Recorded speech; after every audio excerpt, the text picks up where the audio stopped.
So yesterday we posted this video up of the governor talking about the ambush killing of the officer that happened tragically yesterday. Unfortunately, he lost his life. Right? Now in the comments, you can see we have over 200.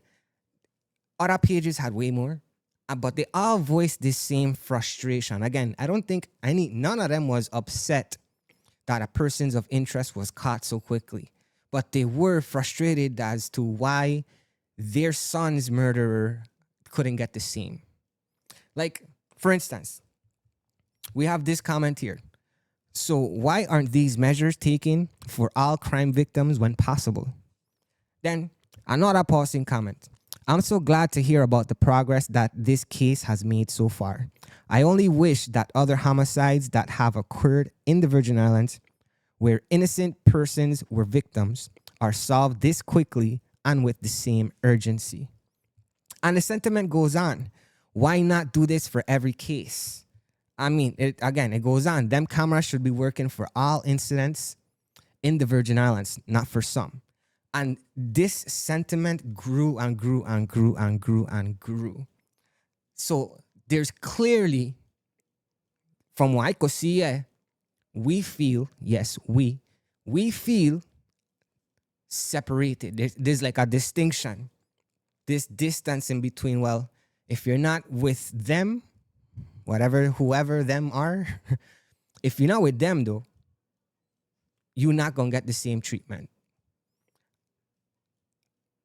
And I could understand that feeling, which is why I'm doing the video.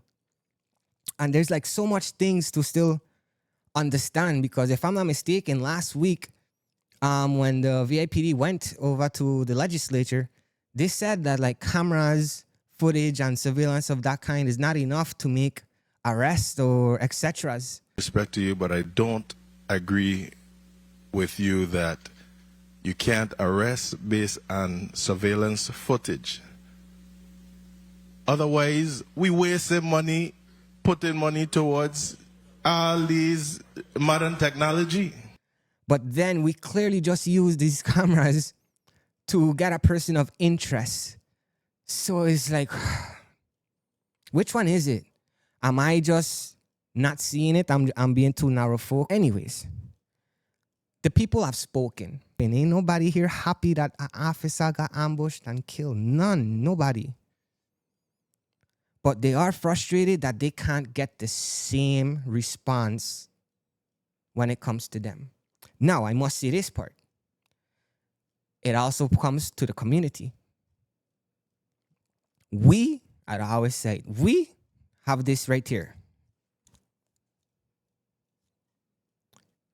Is how we raise here. We don't hear, we don't see, we don't talk.